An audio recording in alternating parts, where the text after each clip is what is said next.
आदाब, नमस्कार, अस्सलाम वालेकुम नाजरीन। पल पल न्यूज़ के न्यूज़ रूम से मैं हूं आपके साथ नदीम अकरम। इजराइल फ़िलिस्तीन के बीच जो है वो जंग नहीं रुकने वाली है, क्योंकि इजराइल की सत्ता ज़रूर बदली है, पर सत्ता को चलाने वाले लोग उसी मानसिकता से काम करना चाहते हैं जिस तरह से बेंजामिन नेतन्याहू काम कर रहे थे, यानी कि फ़िलिस्तीनियों के ऊपर जुल्म ढा करके ही अपनी सत्ता को बचाया जा सकता है और अपनी सत्ता को मजबूत साबित करने के लिए मजलूम फ़िलिस्तीनियों के ऊपर बम बरसाए जा रहे हैं।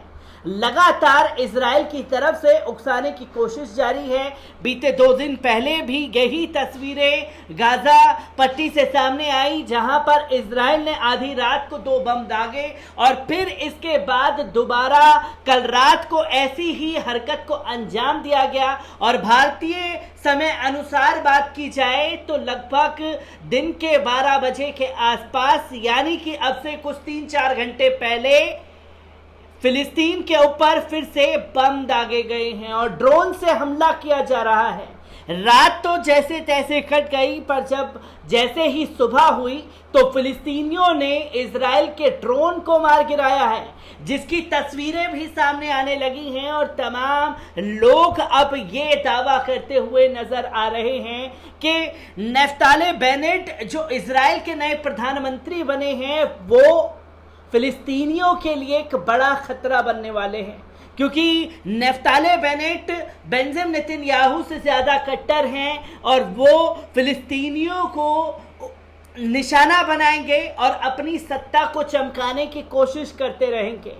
ऐसा दावा लगातार जो है मीडिया के जरिए सामने आ रहा है। इस पर ज़्यादा ना बात करते हुए आपको बता दें कि आखिरकार इजराइल ने पहले क्या किया, रात किस तरीके से बम बरसाए गए, और साथ ही साथ बात की जाएगी जो सुबह होते ही करारा जवाब दिया है फिलिस्तीनियों की तरफ से, इजराइल के ड्रोन को मार गिराया है। सबसे पहले आपको बता दें कि इजराइल ने गाजा पट्टी में हमास के मिलिट्री ठिकानों पर बम बरसाए। आधी रात को अचानक ये कार्रवाई की गई।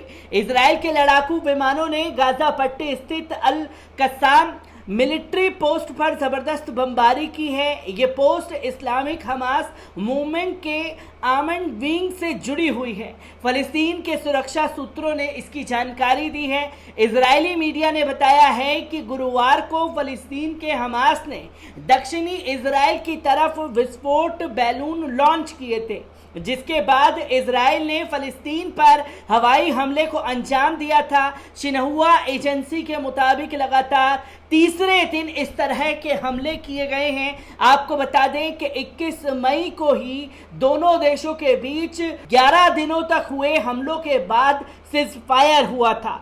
फ़लस्तीनी सूत्रों और चश्मदीदों ने बताया है कि उन्होंने उत्तरी और दक्षिणी गाजा पट्टी में कई बार ज़बरदस्त धमाकों की आवाज़ सुनी है, जो हवाई हमलों का नतीजा थी।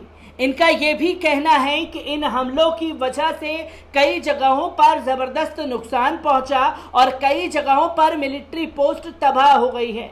हालांकि इन हमलों में से किसी के हताहत होने की कोई खबर नहीं है। इजरायली मीडिया के मुताबिक फ़लस्तीन की तरफ से छोड़े गए बैलून बॉर्डर के नज़दीक रिहायशी इलाकों को निशाना बनाकर लॉन्च किए गए। रिपोर्ट के मुताबिक पूर्वी यरूशलेम में इजरायली दक्षिणपंथियों के खिलाफ विरोध प्रदर्शन भी हुए हैं। विरोध करने वालों ने इनके खिलाफ फ्लैग मार्च भी निकाला था। जो दावे इजरायली सेना द्वारा, इजरायली मिलिट्री द्वारा किए जा रहा है, बैलून बम जो है वो हमास की तरफ से छोड़े गए हैं, पर इसकी कोई तस्वीर लोगों के सामने नहीं आ रही है, क्योंकि निशाना बनाया जा रहा है कस्साम ब्रिगेड के बहाने मजलूम फिलिस्तीनियों को, जिसके लिए वो लगातार अपने हथकंडों को अंजाम दे रहे हैं। परसों 2 दिन पहले भी इसी तरीके का हमला जो है फिलिस्तीन के गाजा में किया गया और फिर एक बार दोबारा से आधी रात को तकरीबन दिन के 12 बजे के आसपास भारतीय समय अनुसार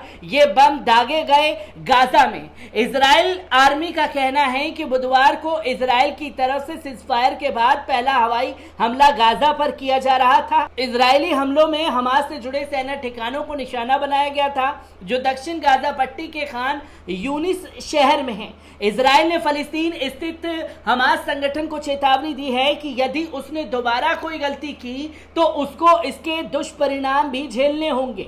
मंगलवार को पूर्वी यरूशलेम के इजराइल के समर्थन में हजारों लोगों ने जुलूस निकाला था, जिसके बाद इजराइल ने बम दागे। अब जो तस्वीरों की बात की जाए तो इजराइल जो हरकत कर रहा है गाजा में, लगातार उकसाने की कोशिश कर रहा है हमास को, उसकी तस्वीरें सामने आ रही हैं, पर जुबानी बातें जो है इजरायली मिलिट्री के सामने आ रही हैं, जिसकी तस्वीरें अभी तक मीडिया के जरिए सामने नहीं आई हैं कि ऐसा कोई बैलून छोड़ा गया था।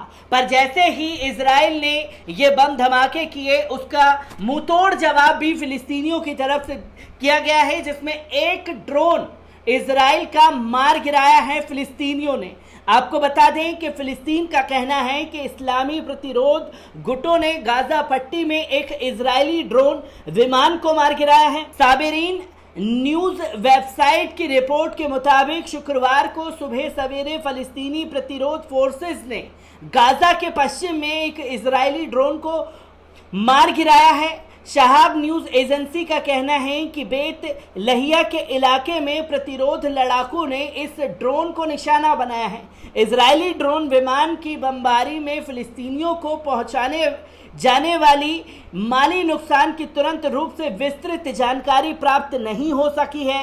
गौरतलब है कि इजराइल और गाजा स्थित फिलिस्तीन प्रतिरोध गुटों के बीच 21 मई के 11 दिवसीय लड़ाई के बाद युद्ध विराम पर सहमति के बावजूद जायोनी शासन ने दूसरी बार शुक्रवार को तड़के गाजा पर हवाई हमला किया और युद्ध विराम की शर्तों का उल्लंघन किया, जिसके लिए हमास ने पहले ही एक लेटर जो है मिस्र को लिखा था कि इजराइल को समझाइए, अगर वो अपनी हरकतों से बाज नहीं आता है तो हम मुंहतोड़ जवाब देने के लिए तैयार हैं। पर फिर दोबारा से इजराइल की तरफ से यह हमला होना एक बहुत बड़े खतरे की घंटी है, जो कि ये साफ तौर पर समझा जा सकता है कि नफ्ताली बेनेट जो है वो नेतन्याहू के नक्शे कदम पर चल करके इजराइल को उस राह पर ले जाना चाहते हैं जहां उसे सिर्फ जालिम कहा जाएगा, क्योंकि मजलूम फिलिस्तीनियों के ऊपर जुल्म ढाने का काम अब नफ्ताली बेनेट द्वारा किया जा रहा है।